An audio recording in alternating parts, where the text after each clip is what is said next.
should be able to hear me now. I can indeed. Wonderful, and I can hear you. Cool.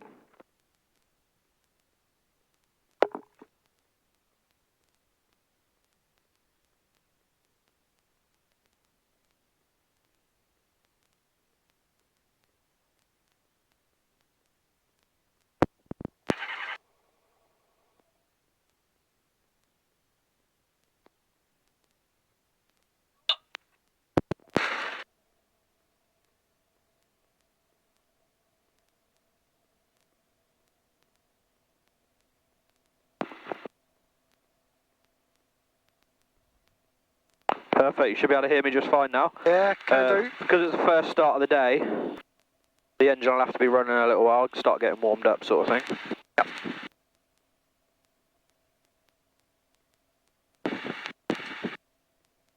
That'll take a minute. We need 50 degrees for takeoff, you see. It's going to be runway 27 by the looks of the windsock. So one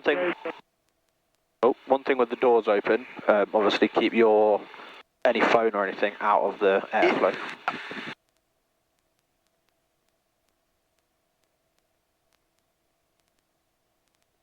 That's all set, good.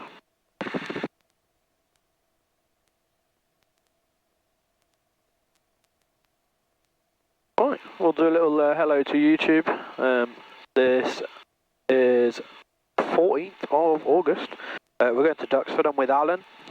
He's one of my wingly / private passengers because sort of half of this is wingly, half of it's private arrangement. Yeah, say hello, Alan. Good morning all, looking forward to the flight with Matt. It's been a long time coming, but we've finally got there. It's been about a year, I think, when we first organised it, and then I went away, and then it's been pushed, because it was February, wasn't it? But then weather was, like, not suitable, so at least it's a lovely day. It's quite a warm day today. Yesterday was the hottest day of the year. Today's also going to be quite warm. We're setting off quite early, so the flight there should be reasonably calm. The flight back might be a little bit bumpy once the day starts warming up.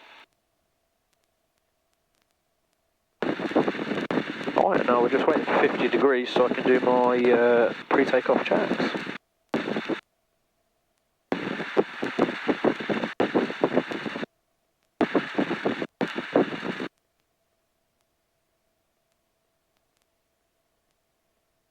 Alright, while we're waiting for that, right, let's check NOTAM just to make sure we haven't missed anything. I don't think there's anything along our route. There's a air display scheduled. Oh, BBMF fly past. Oh no, it's on the 15th. Make sure this flight date is set up correctly. Let's change that to Pacific time, which will be today at, what time are we on now? At 9:30. We've got 35 litres of fuel on board. How much do you weigh? 88 kilos. 88 kilos, so we're going to put you down as 195 pounds. We're well within our limits. We're going to, well, we'll aim for a 80 knot. Let's put it at a 60 knot cruise because we might go a bit slow because the doors are open. Right, now that's all up to date. It will give me actual live info. Where are we? Not there. There we are. Right. Got a little circle along the route there. Surface to 1,000, that's fine, we can go around it or go above it. We'll avoid Benson Zone, up to Oxford, and sort of across to Duxford. We'll talk to Luton on the way. Yeah, talk to Luton on the way. We go over Henlow, XRAF base. It's kind of obvious where it is, but it's no longer like mode runways, but it's obvious where it was. Now we'll look at the NOTAMs. There's not a lot.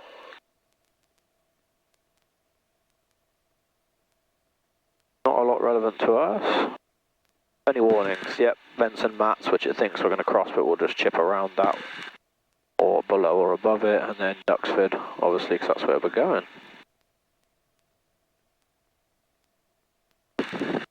Just wait for that temperature to come up. We can increase the power slightly, up to 2500, to start that warming up a bit more. Okay, fly now, location services. And we'll go for off blocks.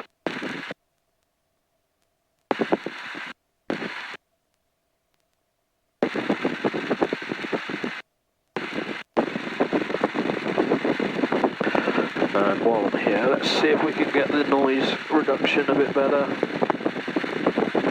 Oh no, it's already quite high. I'll leave it like that. It's just because of the wind. Yeah. So we might get wind noise most of the way. But we'll see. Yeah, your microphone's inside the aircraft. Mine's facing inside the aircraft, so it's as good as it can get. A nice breeze will also stop the GoPros from potentially overheating. I mean, they shouldn't, really. Not in an hour.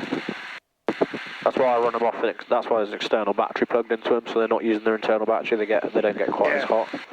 But the external battery's there as a backup for if the power supply fails.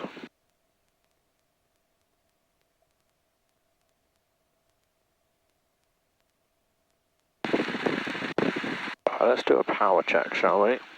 So let's do our pre-takeoff checks. Parked into wind, we're facing a safe direction. Brakes are on and locked. Throttle is set for warming up. Controls. Sorry, I won't move it that far in flight. It's just I need to make sure it is full and free. Yeah. But if I move it that far in flight, something's going wrong. Trim. About neutral. We're going to keep the doors open. Our harness is secure. Anything loose is also secure.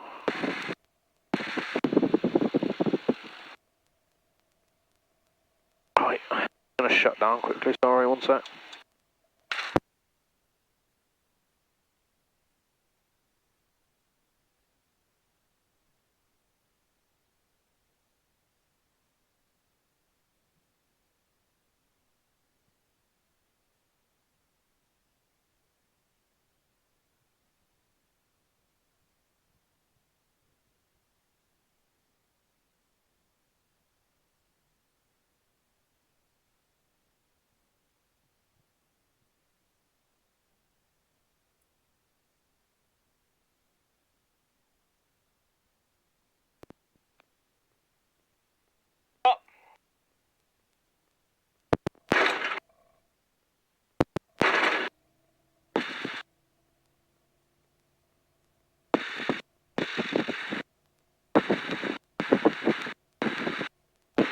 That's the first time that's happened. On my loose articles check, I've realised my vape's dropped out of my pocket onto the floor by the wheel. But that's why we do the checks. Exactly. And we don't skip them.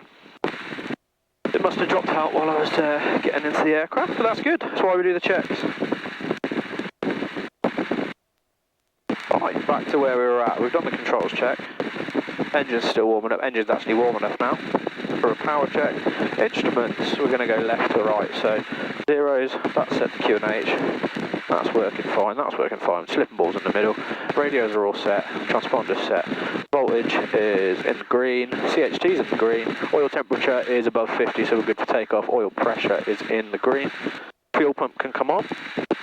Trim is set for takeoff. We're going to do a little magneto check and power check at 3000 RPM. There we go.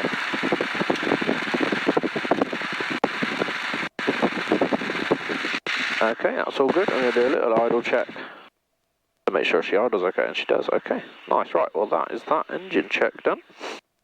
And yeah, it's just radio check. Radios from now.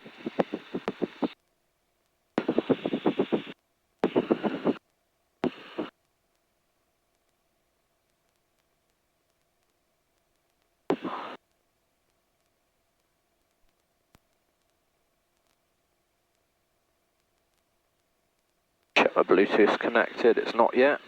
Just so I can get the warnings in the headset. I think I heard it connect then. It did. Good. Right, we are good to go once I turn this off. Happy. Landmead traffic. Golf Charlie Mike Lima X-ray taxi runway 27. Landmead traffic. Off we go. Nice slow taxi out. It's quite firm ground, so it'll feel like taking off tarmac, but it's quite undulating, undulating runway. So you'll see there's a big lump in the middle. Don't be alarmed by the takeoff method because it's a rough field takeoff.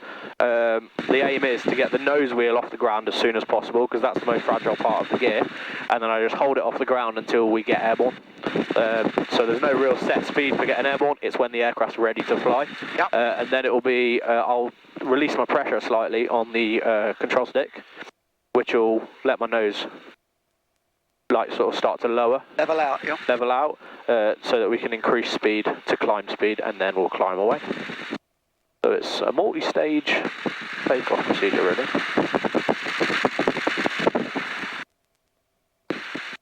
But as long as you're happy, yeah? Happy, yep. Wonderful. Well, after takeoff, which direction are we heading? The opposite direction we're taking off, so we'll probably do a right turn to depart. Landmead traffic, Golf Charlie Mike Lima X-ray is lining up runway 27, Landmead traffic. Right, we do a big right circle. The idea is, if there's anyone on approach that hasn't radioed or haven't heard, I'd see them. Go all the way around till we're facing down the runway. Alright then. Last checks, everything looks good, everything's in the green, fuel pump's definitely on. Okay, we are good to go. Landmead traffic, Golf Charlie Mike Lima X-ray, take off runway 27, Landmead traffic. Right, off we go.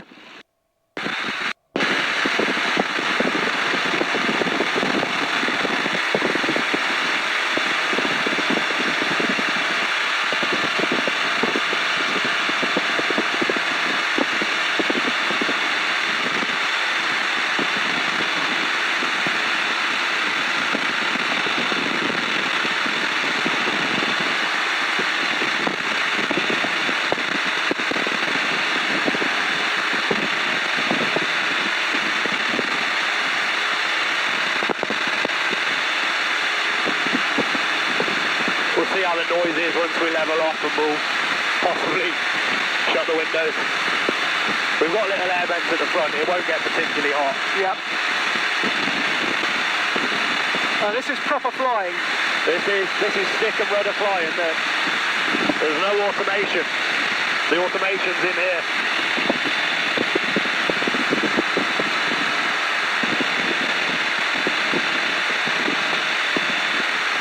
Got another 300 feet and then we'll start a right turn. I can right turn now, it's once we're 500 feet above the ground. We're about 800 feet now. Right, we'll turn and do the right turn now.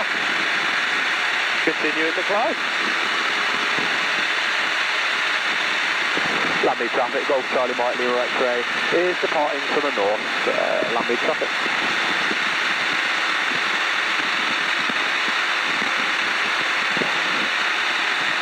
As you look back and right, you should see the runway we took off on. Yeah. Right, we'll reduce the power, that should make it a bit more, bit quieter. Fuel pump can go off. We're aiming for about 60 knots for a nice cruise. There you go, the microphone's not activating quite as much now. What's the actual action of the fuel pump on or off? So the engine has a mechanically driven fuel pump that runs according to like engine RPM. That is an electric fuel pump, so that if the mechanical one fails at a critical part of the flight, you've got an electric pump running, so your fuel doesn't get starved. The likelihood of the mechanical one failing is very low. Yeah. The likelihood of both of them failing is next to nothing. You'd have to be having a very unlucky day.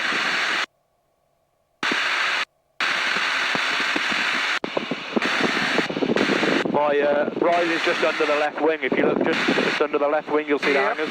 You see it? Got it? Yeah.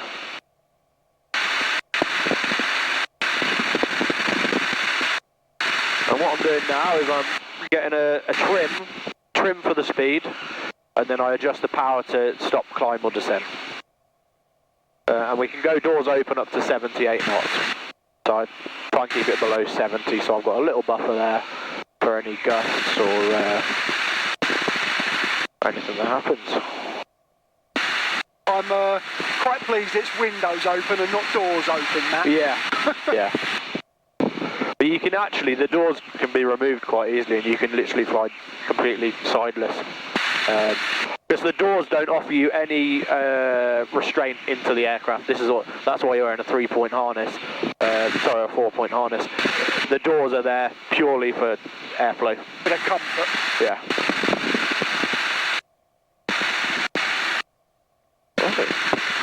Very, very yellow country at the minute. So we're going to head over Oxford City and then sort of mosey on our way towards Duxford. So to our left, is that a reservoir with actually water in it? Yeah, that's far more reservoir. Didcot, where you're staying, is... do you see those like weird towers? Yeah. It's where that's where the old power station for Didcot is. Didcot town is just the other side of that. Yeah. It's really not that far. By air, it's about 3 minutes. By road, it's probably about 20 minutes, isn't it? It is indeed.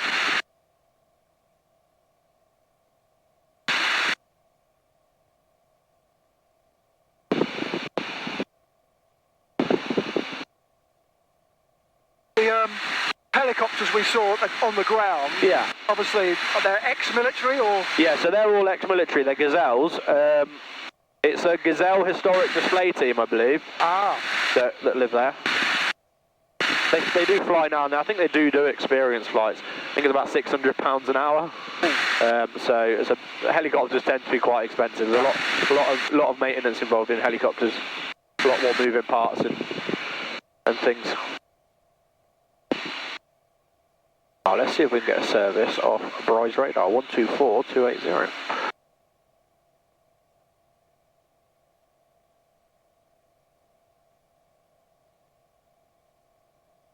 Bryce radar, good morning. Golf Charlie Mike Lima X-ray. We're going to request a basic service if possible. Golf Charlie Mike Lima X-ray Bryce radar, good morning. Pass your message. Golf Charlie Mike Lima X-ray is a Skyranger Ninja 2 POB. We're Landmead Farm to Duxford. We're just southwest of Oxford at 1,400 feet, QNH 1019. Golf Lima X-ray, Roger, Squawk 3737, Bryce QNH is 1018, basic service. 3737, QNH 1018 and basic service, Golf Lima X-ray.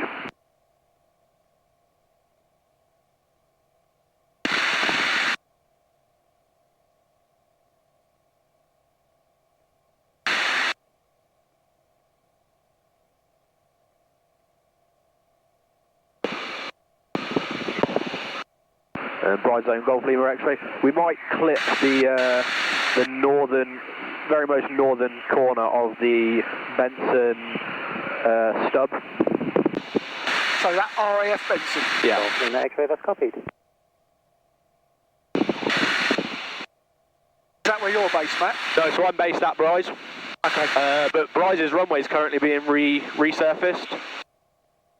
Which means there's no aircraft there whatsoever, but the air traffic control and the area control is still there, so that's why I can still talk to them and get a service, and they're the most appropriate service for the area because they offer the widest LARs around here. Yeah. And then we'll probably go to Luton radar as we pass Luton, in case we want to enter their airspace, or just to get a basic service. Benson Mats, it's not actually controlled airspace. But it's good airmanship to talk to them if you do go through their mats. So we're going to clip the stub, but because I'm getting a radar service from Bryce. Benson's mats penetration is approved, remaining outside their ATZ. Benson mats penetration approved, remain outside the ATZ Golf Lima X-ray. There you go, so I've let him know because he can communicate with Benson without me having to go to Benson, get a service to cross and then go back to him. I can just stay with him the whole way. I could also, if I wanted, talk to Oxford radar. Kidlington Airport, they've also got a radar service. Yeah. I could get the exact same service from them, but I'll be honest, I prefer talking to a military controller. I feel like they're a little bit more attentive, a little bit more risk adverse, but I may be wrong, that might be my conception. Okay. My perception of it, sorry. Just climbing a little bit because we're going to go over a city and there's rules regarding having to be able to land clear in the event of an emergency. So I need that little bit of extra height so I can either get over it and land or turn back and land. It's just a smart idea. You've got Oxford, Castle and University and all that down there. That's Oxford city centre there. I thought it was bigger than that. It is when you're on the ground next to it. Not so much when you're at 2,000 feet. No. Oh, because it sprawls to the right as well. Yeah, it's all of that. And instead of going straight, so there's quite a big chunk of Oxford in front of us, big chunk on the right and a big chunk on the left, but there's this sort of gap of fields, so I'll kind of stick to that a little bit, so if anything did go wrong, I've got options directly below me, in front of me and behind me. A little bit left and right, there is fields, but they're all a bit small.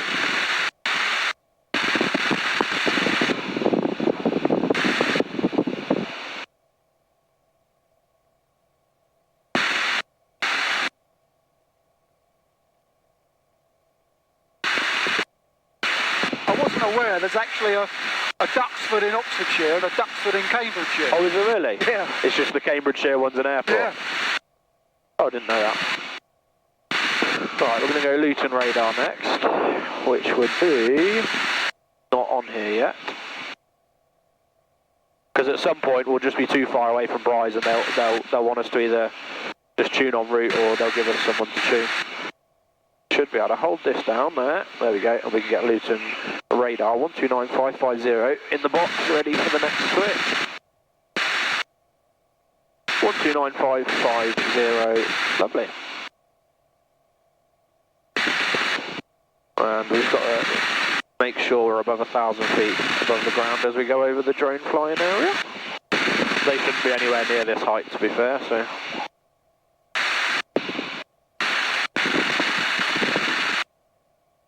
One aircraft in front of us, that's a helicopter. Just there. Yeah. Yeah. I flew out of Shoreham a couple of years ago. Oh, that's expensive, that. Well, it was a corporate gift for me. Oh, okay. And it was a Cherokee. Yeah. Type of Cherokee. So I fly PA-28s as well. It's just if I've got one person, it makes no sense to triple the price of flying when I can fly one person in this. And I find this more fun to fly in, to be honest. You're more, I don't know, there's less complicated stuff, and you're at one with the aircraft. So yeah, we flew along the coast, going east, and we saw a Spitfire come out of Goodwood. Oh yeah. I've done Goodwood a few times, seen the Spitfires in and out. That's quite impressive. Obviously Duxford as well, they do historic flights, that's quite cool. Yeah. It's very expensive for a historic flight though, it's like £3,000 for half an hour or something. It's just, I mean you know why, it's because it's expensive, very expensive to probably maintain and keep them flying. But yeah. Maybe a once in a lifetime.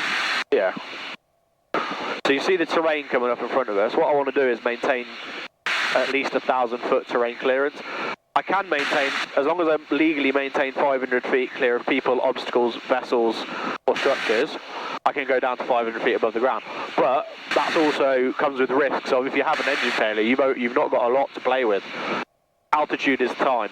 So my personal limit for cross-country flights is at least 1,000 feet above the ground. So what I'm actually going to do, I'm going to skirt around the left-hand side. I could just climb and give myself 1,000 feet. But I'm quite enjoying this altitude. What's the range of this aircraft, Matt? I couldn't give you the exact range, I can give you the endurance.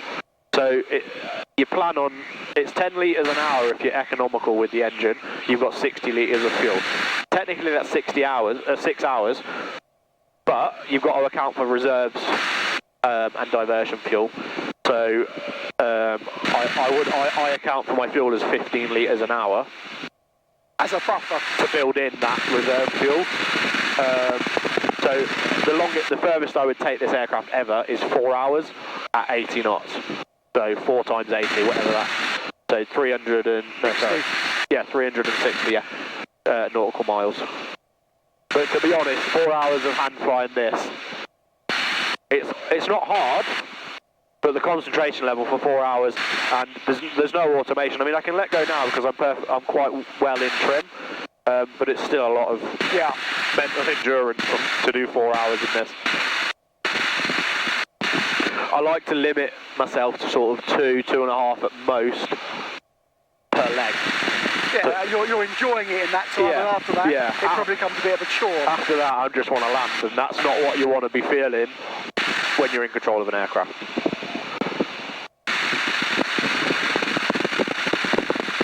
So there's next to no wind. There's 6 knots of wind up here, and that's coming directly across us. So we're not getting any headwind or tailwind. That's from right to left, is it? Yeah, so it's coming from 292, so it's coming from left to right. So it's coming from 292 at 6 knots. I think this is GPS derived, I'm not sure, because I'm connected, because I've got 5G, it's constantly updating my NOTAMs, updating my weathers, it is actually connected. You can have it in a non-connected mode where it's static and it's whatever you had on departure is the information you keep. If you were a complete novice today and you were heading to Duxford, what's the main instrument you're using to make sure you're on course? If I didn't have my phone, which gives me my GPS and my flight plan, the way you would plan a route is you would create yourself what's called a plog. A pilot log, which is a flight plan for all intents and purposes, which takes into account the winds, your true airspeed, and the time and headings per leg. So it's kind of dead reckoning, and that's how you're taught to do it. It becomes easier after. I think now you can use electronic aids even in your sort of check rides. But the basics of it, the very basics, is you'd have a sheet of paper that tells you fly this magnetic heading from this point for this long at this speed, and then you're at your next waypoint, and you do visual checks of that then.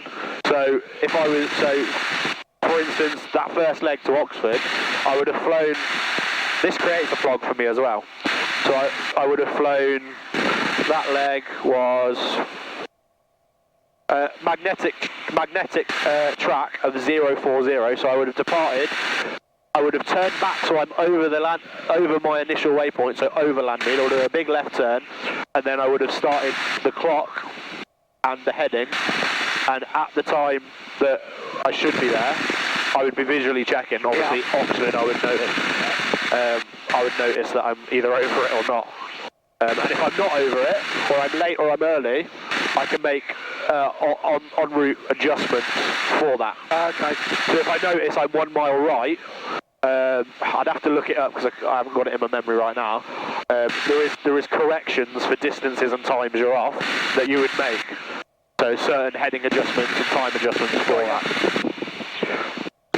But when I did my check rides, we still were on the old system where your check ride was done the old-fashioned way, and you would be on a plug as opposed to being able to use an electronic aid. Now, I rely more on an electronic aid, but the big thing with that is I've got to prepare. That could fail. So I'm constantly looking and acknowledging where I am. I've also got a backup because that will provide me the exact same thing. So if my phone was to fail, I've got that. If they both fail, then I'm back to being old school. If I then am lost and I just don't know where I am, rather than continuing on blind, I would talk to either the controller that I'm currently speaking to, or if I wasn't particularly speaking to anyone, I would contact 121.5, which is the emergencies and diversions frequency. Yeah. There's always someone listening, and what you can do is a lost call or a position unknown call, and they will give you your position, and from that I know where I am, and they would even help you get back. So they're plotting you on a radar? It's a combination of things.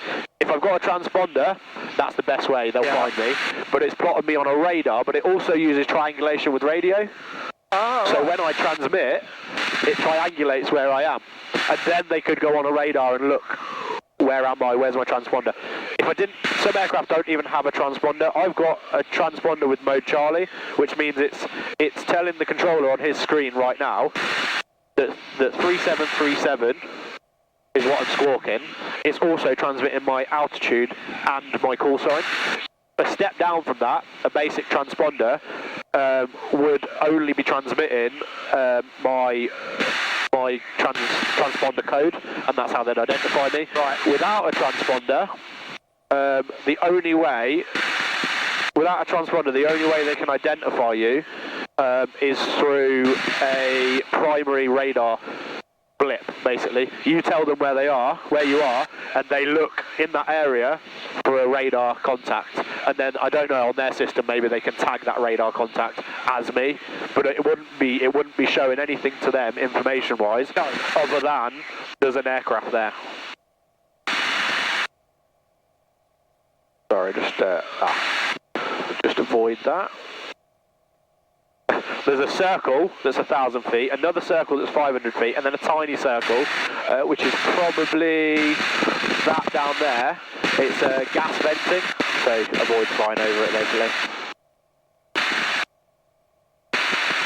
But we're above where we need to be right now, so it's fine.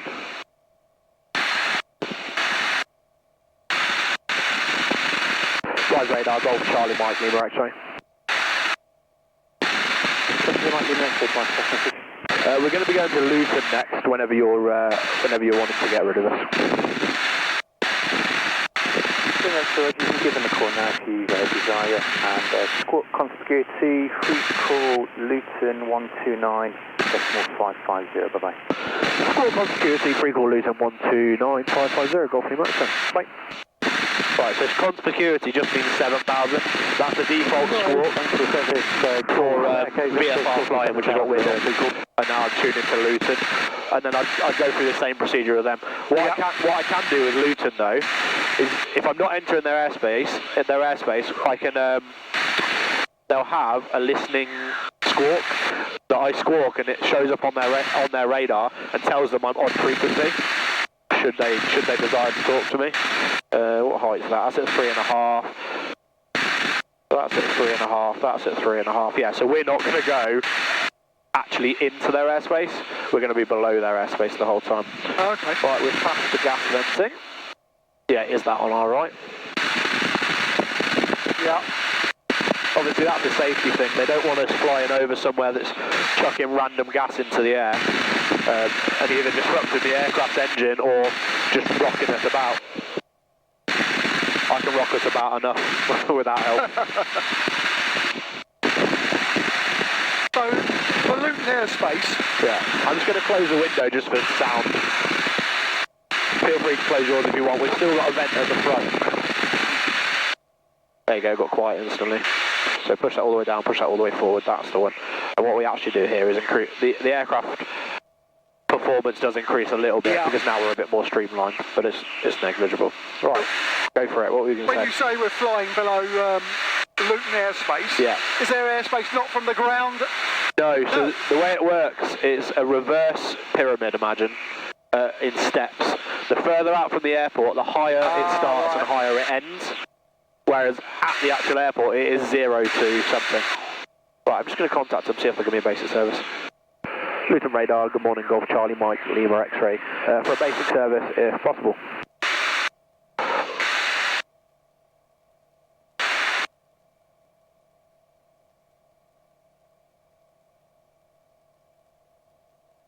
One 29550 0013. Okay.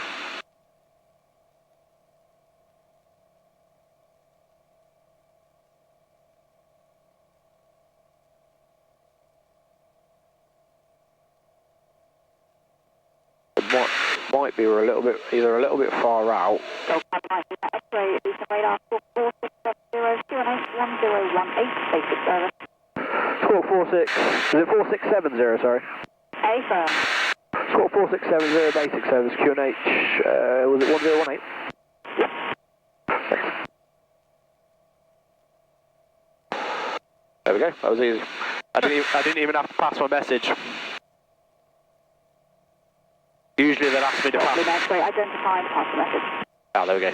Golf Lima X-ray is a Skyranger Ninja, Landmead Farm to Duxford, 2 POB, we're at 1,600 feet on your QNH. We are just west of Whitchurch, and request a basic service.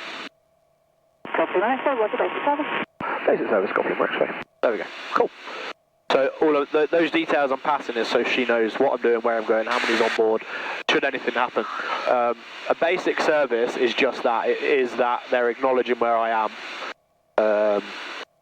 They're not obliged to give me any help specifically, any traffic information, but most air traffic control units, if on their radar, if I'm coming near to another aircraft, their radar will usually tell them that with an alert, and they'll usually pass that alert on because there's no harm in it.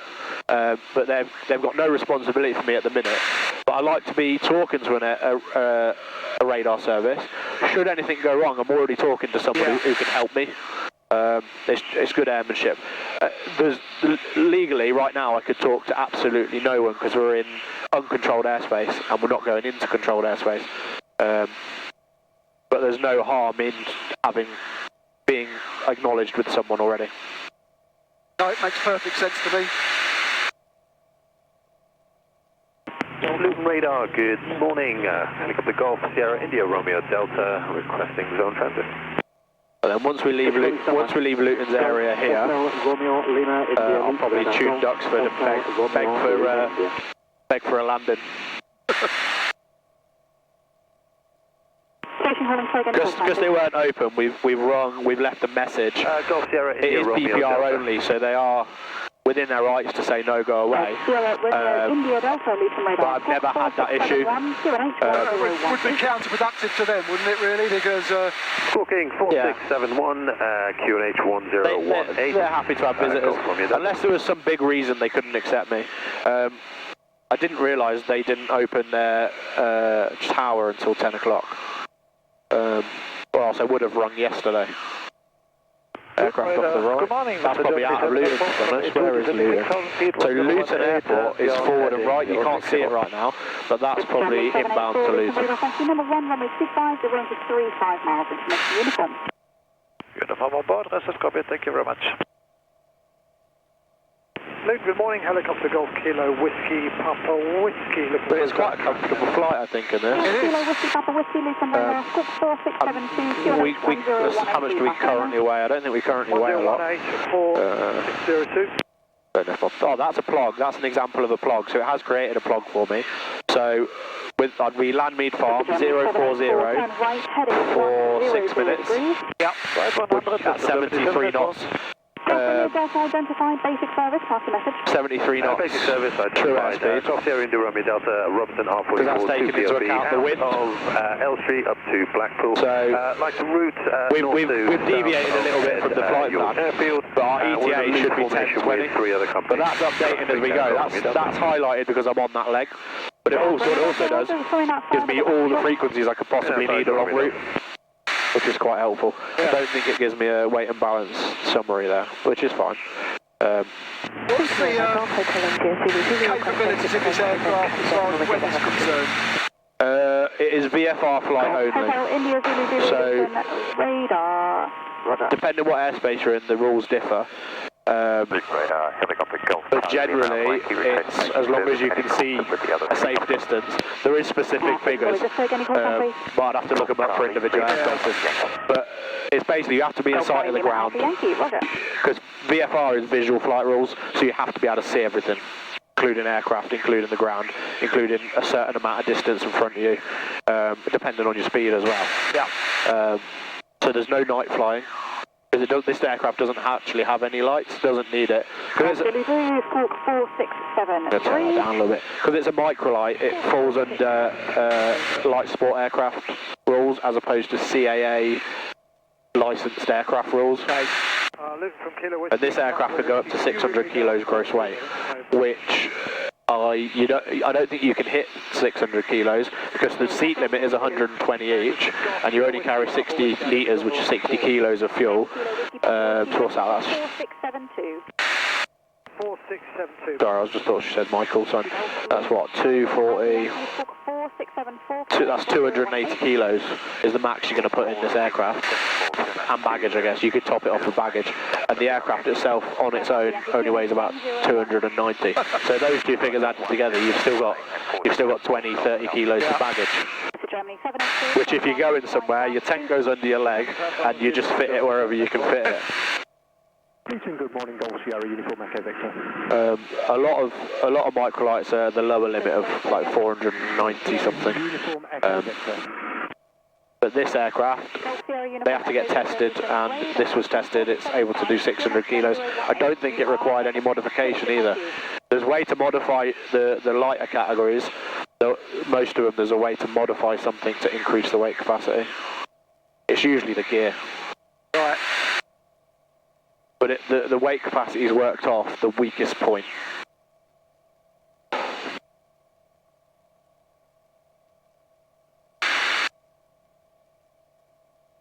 Golf Sierra India Romeo Delta, you're clear to Turn her back up in case she calls me. But you can hear, because she's Luton radar, she's a lot busier than Bryce radar. There's nothing going into Bryce, so it's only really people crossing the Bryce airspace or requesting a service outside of it. Luton radar, Heli Centre 20, requesting close. Just slowly climbing a little bit. I'm at 2,000 feet now. Currently 1,600 feet above the ground, but the terrain rises a little bit and then drops away again. Trying to spot Luton. I think it's that gap you can see after the town, after the shiny building. I think it's that gap running right to left. I think that's the airport. But London, I mean, London's not far away, so sort of over there. So, oh, there you go, Isle of Dogs. If you look straight out there, you can see the skyscrapers. Oh yeah. That's where my dad was born. Oh. It was a bit different then.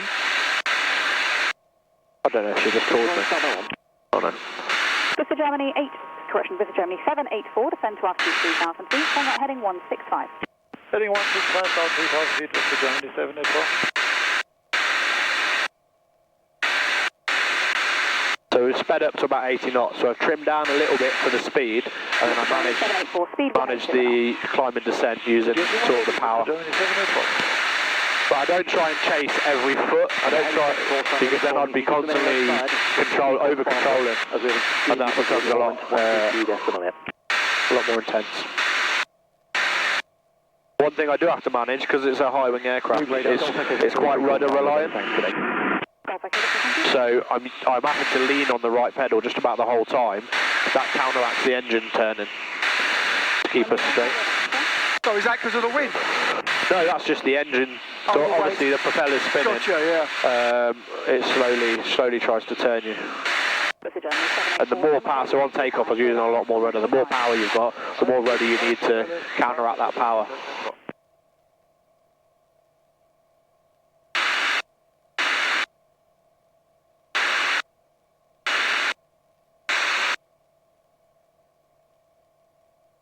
On the way back, if you want to have a little bit of go on the controls, I'll let you have a go on the controls. I'm not an instructor, so I can't instruct you. So talking through everything we're talking through, I'm just telling you what I know. But I can let you have a little go on the controls. I think I'll leave it up to you, mate. Okay, that's absolutely fine. I always offer. I was happy in the Cherokee because it had like a wheel, a half wheel, Yeah. wasn't it? And yeah. Obviously it's dual controls as well, so someone else can actually, I mean I can hold the bottom of the stick. There's not a lot you can do to kill us quickly without me smacking your hand away and taking the stick back. It's just the risk we have to look at. The main risk when you let someone else have control is, are they going to panic and freeze on that control, and I'm not going to be able to overpower them and actually control the aircraft. Yeah, that certainly would never happen, but I'm also right-handed, so that would feel a bit weird.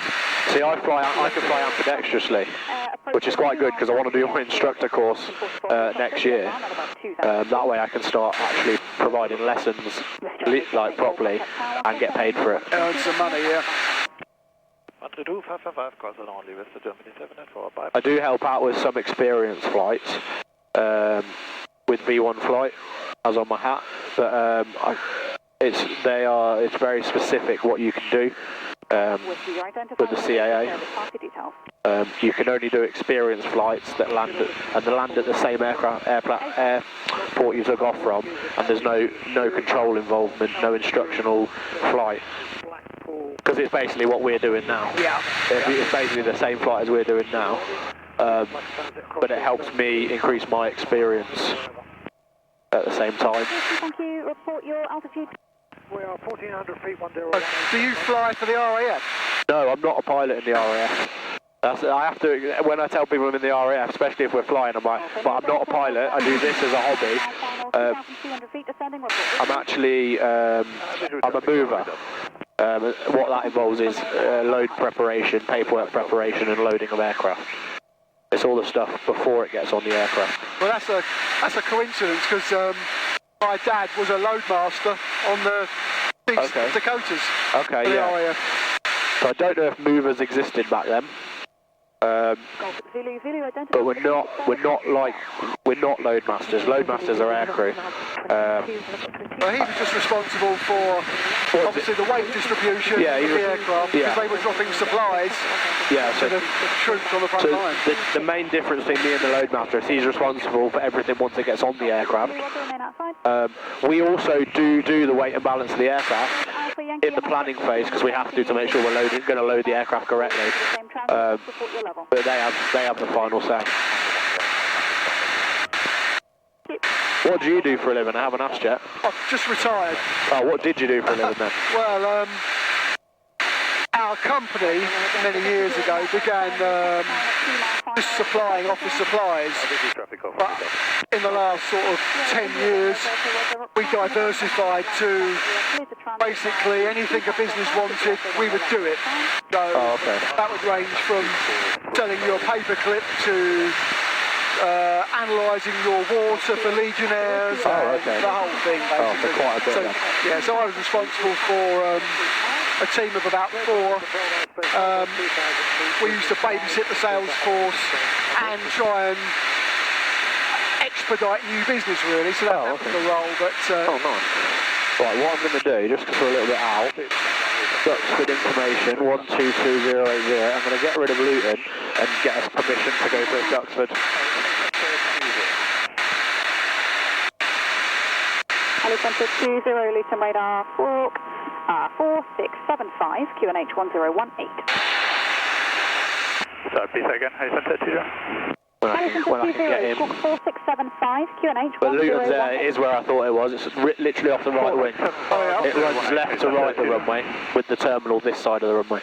Golf Kilo Whiskey Papa Whiskey. You can disregard the hold at Hyde. You are clear to transit via the 25 threshold. Keep the airfield on your left at all times.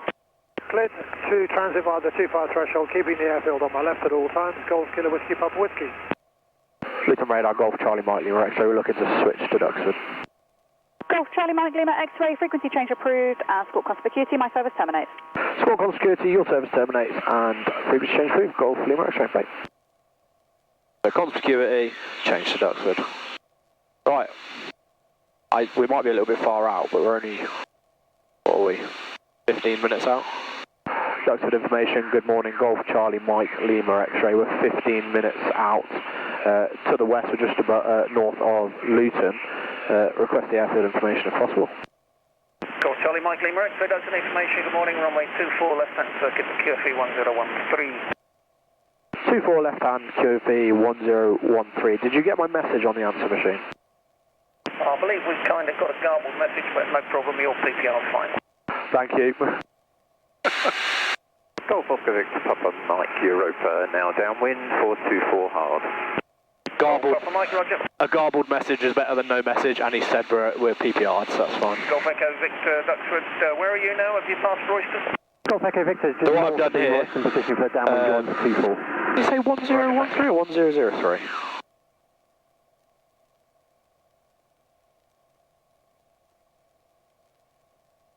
Duxford Golf Lima X-ray, sorry, can you just confirm, is it 1003 or 1013, the QFE? Golf Lima X-ray 1013. 1013, thanks. Okay, we were right. I doubted myself then. Yeah. So they're on runway 24, we'll probably use the grass, which means we'll join a left-hand downwind, and we'll just turn around and land on the grass, which is left of the tarmac. For departure, we'll do a tarmac takeoff, because it's, well, it's fun.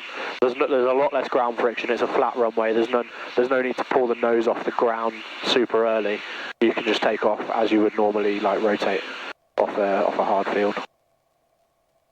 Does Duxford get much traffic ordinarily? I think so, yeah, because they've got their experienced flights they run out of there with the Tiger Moths, the Spitfires, the is it a Rapide? Yep. Dragon Rapide, Yep. and all that. But they also get quite a few visitors and all that. So they do get quite a bit, I think.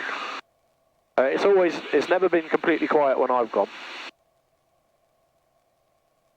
So I don't know if you can see it, but there's a field down here after some hangars. Yep. I believe that's... Oh no, maybe I'm wrong. Maybe Henlow's over there. I thought that was Henlow's old runway area. I might be wrong there. It might be further than I think. The other flight I did last year, I flew from... Where did I fly from? Flew into Latuke. Oh, okay, nice. For a day trip, so we got there about 9 in the morning, or 10 in the morning. Went into town, had a long lunch. Oh, okay. Flew back, yeah. So look, what I can do on here is I can set up 2-4 right as the runway, a left-hand circuit with a downwind join. What that does is, oh dear, over the airfield it will give me like that direction. It sets that up for me. Oh, why is that drop down? Oh, it's because it's loosened. There we go. But yeah. Go back to us. Yeah, it is that field that is Henlow. Those hangars is where Henlow was. And the hangars down here. I can see the hangars. Where would the airstrip have been? This big field. You'll see it as we go past. You can very faintly see a runway going that way and a runway going that way. I was going to say, you should still be able to see something. Yeah. Well, that's only because the grass has all died. Last year when I flew past it, and it was green, the grass was all nice and long, so it kind of even more blurred out. I think there was a runway there as well. When I was a cadet, I did my solo gliding scholarship in a Vigilant motor glider, the Grob 109. I did that from Henlow. Oh, right. That's that was probably the start of my powered flying obsession. I've done some proper gliding and stuff, and I never really enjoyed it very much. 3670 Bravo. Because you're reliant on thermals and other things to stay in the air. Yeah. I'd rather have an engine and be able to do what I want. Yeah, you can see the runway there, and runway crosses there. I think, yeah, maybe it was just 2 runways. But I remember how difficult I found the concept when I was flying it of steering on the ground was super hard because it's a tail dragger. And I think it was a castering tail wheel, so it sort of lagged behind what you were asking it to do, and relied on wind going over the rudder to actually turn you on the ground, and differential braking. But I mean, I was quite young. I managed to go solo eventually, so that was fine. It's just not for you.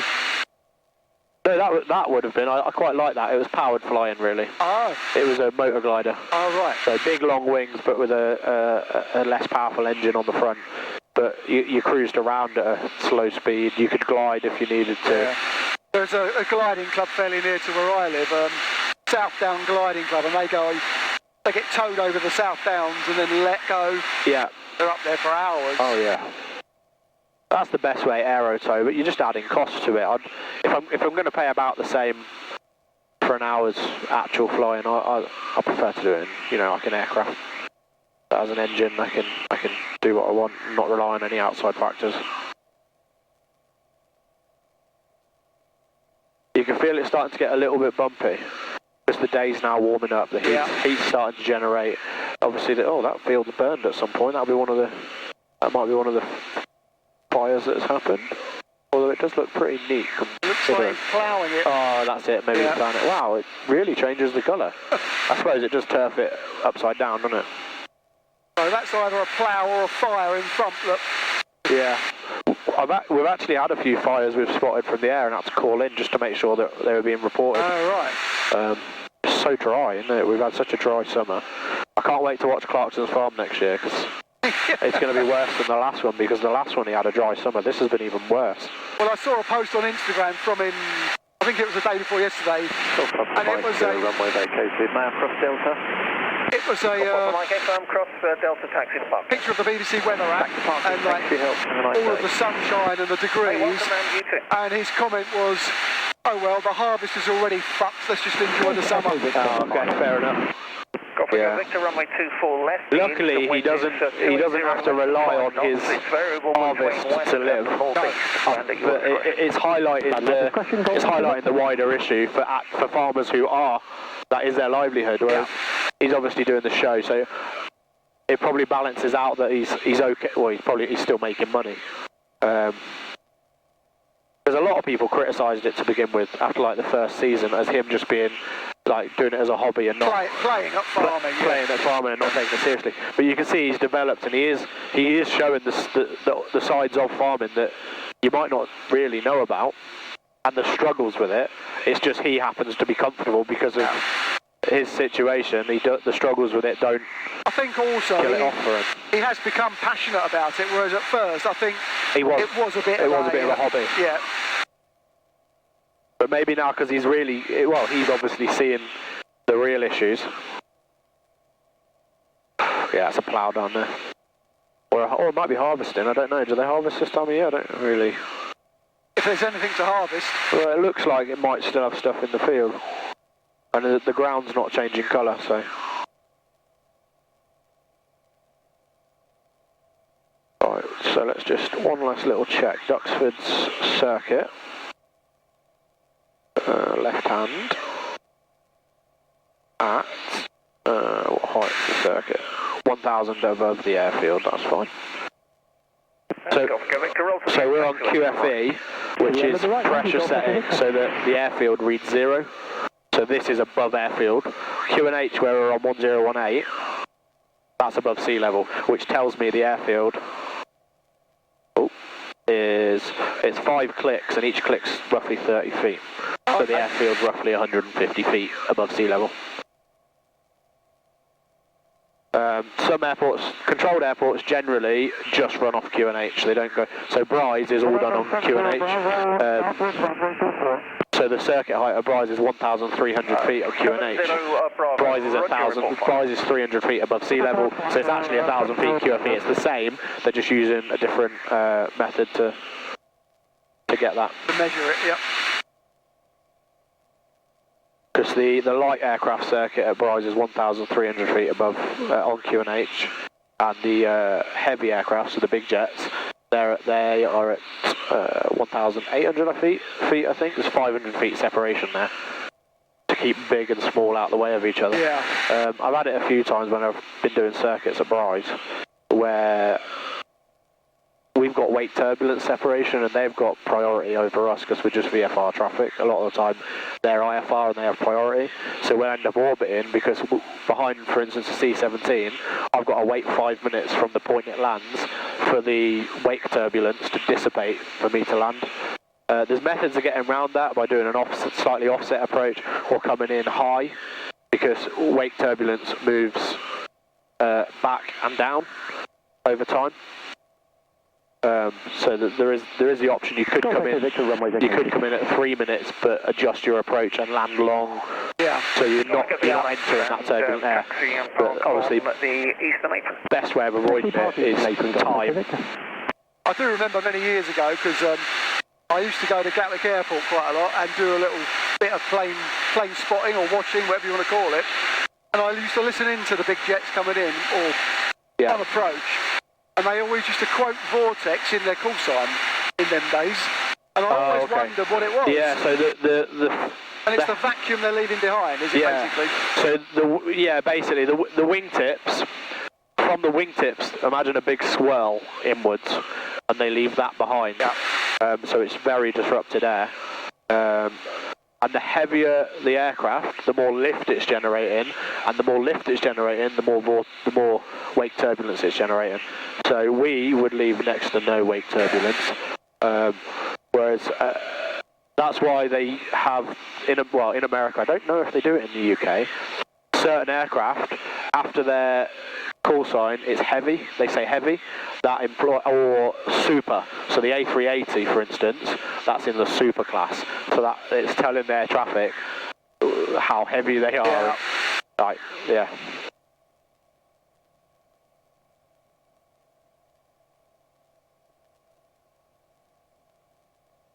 So Duxford's just coming into sight there. You can see the runway, you can see the hangars on the left. We're slowly working our way over way before we get there, so we join the circuit on the correct side.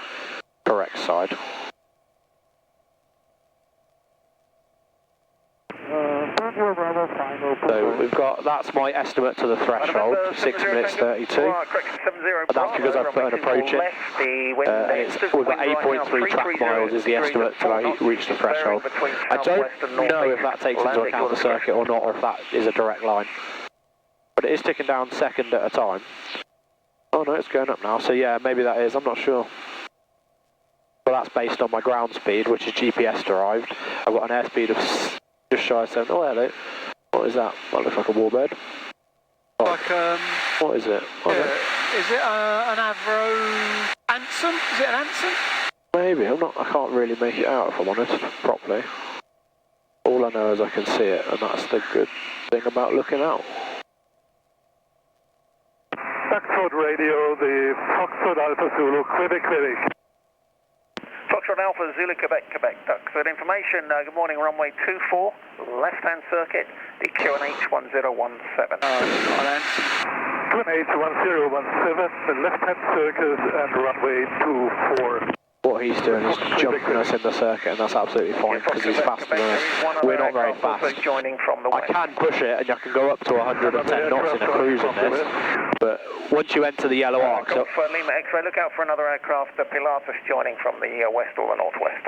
Yeah, we've got him in front of us, he's much faster than us. Okay, thanks. Once you hit 90 knots, above that it's only for smooth air because of structural limits.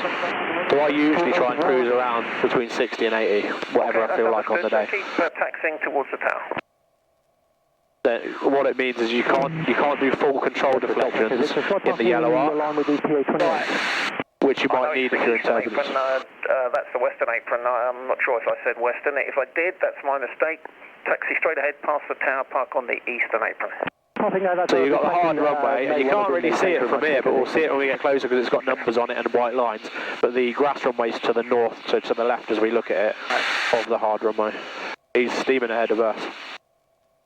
He's probably doing 200 plus knots still. He'll be starting to look to slow down and come round. But his circuit will take him a fair bit further out than us. But he'll be using the hard runway as well.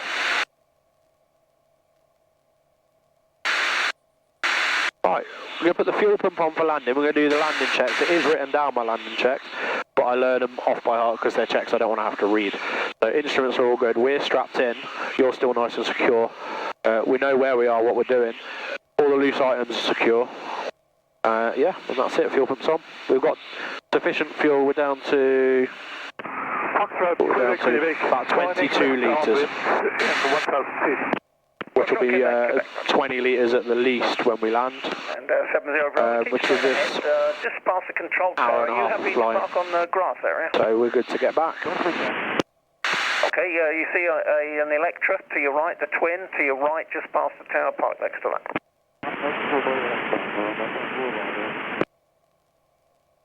That's a very nice looking aeroplane, sir. It's a Lockheed Electra. Yeah. Sometimes there's some interesting planes parked where we're going to park, or on the grass opposite.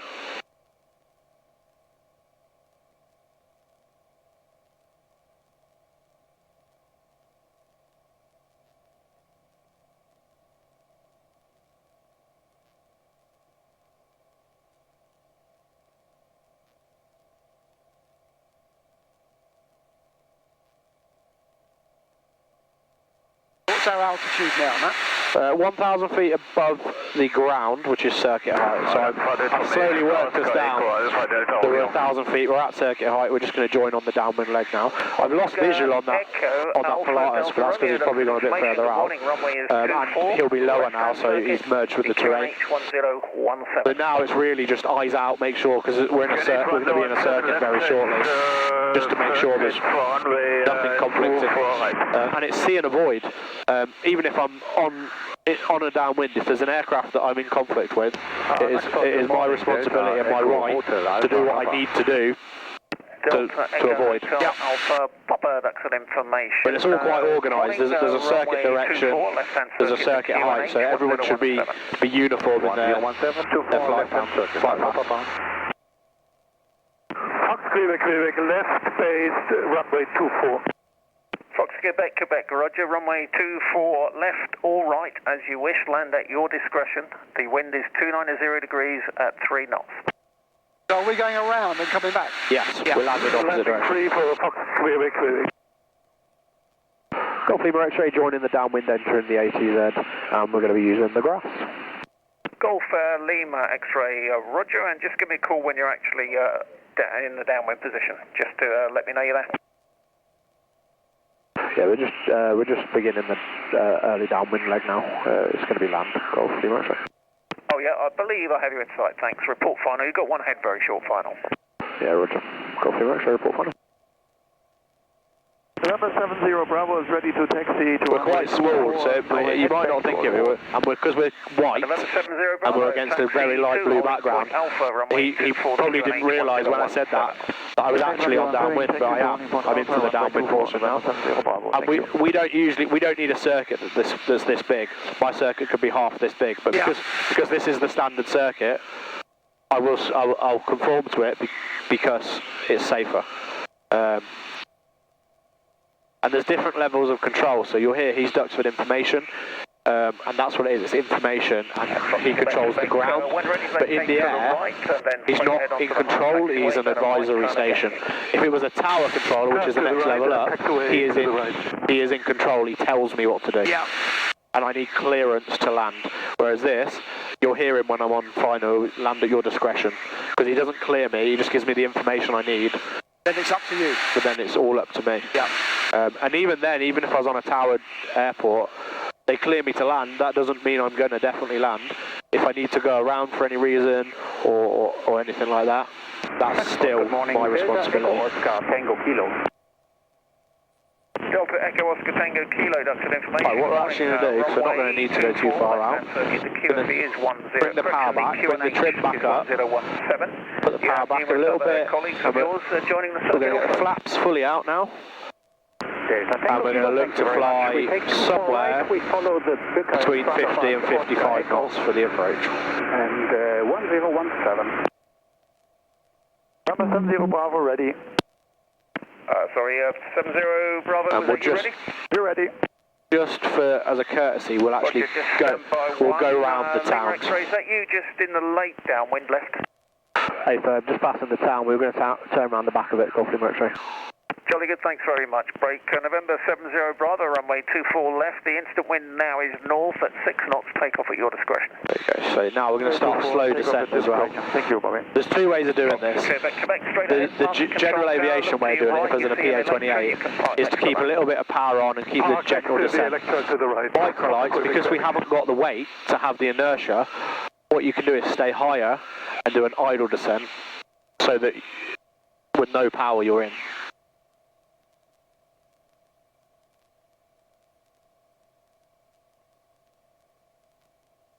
So do you see the grass runway? I can, yeah. Yeah, if you look at the black taxiway that goes to the main runway, it's just in front of that. You'll see some white markers. Right. We're going to trickle it down. And I'm using pitch to manage my airspeed. If I was idle, I'd just be using pitch to manage my airspeed. I'd be quite nose down. So by pitch, we're talking about the angle of the aircraft. Yeah, nose angle. Thank you, I'll have a look out. Golf Lima X-ray final to land, 24 right. Golf Lima X-ray, runway 24 right. The instant wind now is 010 degrees at 4 knots. The maximum has been 040 at 9er. Land at your discretion. Land my discretion, Golf Lima X-ray. And that's it. From there, I'm not going to speak to him until I am on the ground, and he will give me taxi instructions. If he was just radio, if he was Duxford radio, he wouldn't control the ground, it'd still be advisory. Because his information, he actually does have the control authority of ground movements. Like newly tarmacked as well. It does look like it's been redone. a different colour to last year, or they've just X-ray, the wind is varying resurfaced it. between west and northeast, and if you're not happy at any stage, you can opt for the other runway. It's up to you. No, that's fine. We're good. Golf Lima X-ray. Yeah, it's not going much above 5 knots. I'll let you know if it goes much above that. Roger, thanks. So keeping a little bit of extra airspeed because we've got a slight tailwind. That's what he's trying to tell me. Okay. A little bit of extra airspeed because he's got a tailwind, and we're actually, you see where the numbers are? We're gonna land sort of short of there just because we're gonna park here. I'm just bringing it on, keeping the speed. Now I'm using power a little bit just to bring us on so that we land actually like in these markings. There we go. We just keep it down the runway.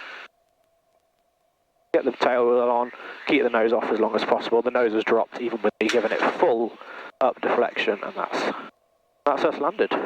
Number 0 Bravo, leaving the traffic area to the northwest in 2,000 feet. I'll be back. 70 Bravo, Roger, thanks. Speak to you later. And Golf Lima X-ray vacated. Golf Lima X-ray, thank you, and straight ahead, hard taxiway, right turn, park on the eastern apron. Right turn on the hard taxiway and over to the eastern apron, Golf Lima X-ray. There you go, you can open your window now if you like. Fantastic. And if you look at my altimeter now, you can never get it perfect because each notch is 30, so his QFE is probably 1014 now. I'm surprised that the runway didn't have a few more markings on it. Yeah. I think if you've never landed here before, you might be able to... Yeah, you'd just use the hard, if you were unsure, there's always the hard runway that's fully marked. Duxford, Delta Alpha Papa, left and downwind runway 24 right. Delta Alpha Papa, Roger, report final. Final Alpha Papa. And then I'm just keeping the power quite low because on tarmac there's no ground friction to slow me down. And I don't want to overdo the brakes too much. And if I wanted, I could have kept rolling and let the grass slow me down, but there's no long grass, it's a hard day, so the hard grass runway is acting just like concrete, so I'm not getting much ground friction, so I did add a little bit of braking just to bring us to vacating the runway. Any particular spot you'd like us to park at, Golf Lima X-ray? No, just if you could tuck yourself in fairly tidily just in case we get busy then. Yeah, no worries, we'll stay out of the way, Golf Lima X-ray. Jolly good, thanks. Right, where's the gate? We'll park near the gate, because then we don't have to walk very far. In the heat, Yeah, so we'll go in between here. This is the joys, this aircraft's tiny. And so I can park it in such small spaces. And if I had to and it was shut down, I could move it out of the way very easily as well. Left-hand circuit, the QNH 1017. My daughter, we do a yearly trip here, because she loves the park. I saw the... Oh, did you see the video? Yeah. Circuit, 24, and left and downwind. Right, let's not hit that. And Delta Alpha Mike, the QNH is 1017. Swing it here. That's Mike, 1017. And then we've got about a 3-second walk to the gate. Right, just got to do a little check. And what this is to make sure the magnetos are both working. So there's 2 ignition systems. Same as there's 2 spark plug sets, basically. Right. So that if one fails, I've got a second set that are working. Right, we'll say bye to YouTube. We'll see you on the return leg in about 2 hours. Cheerio. Bye.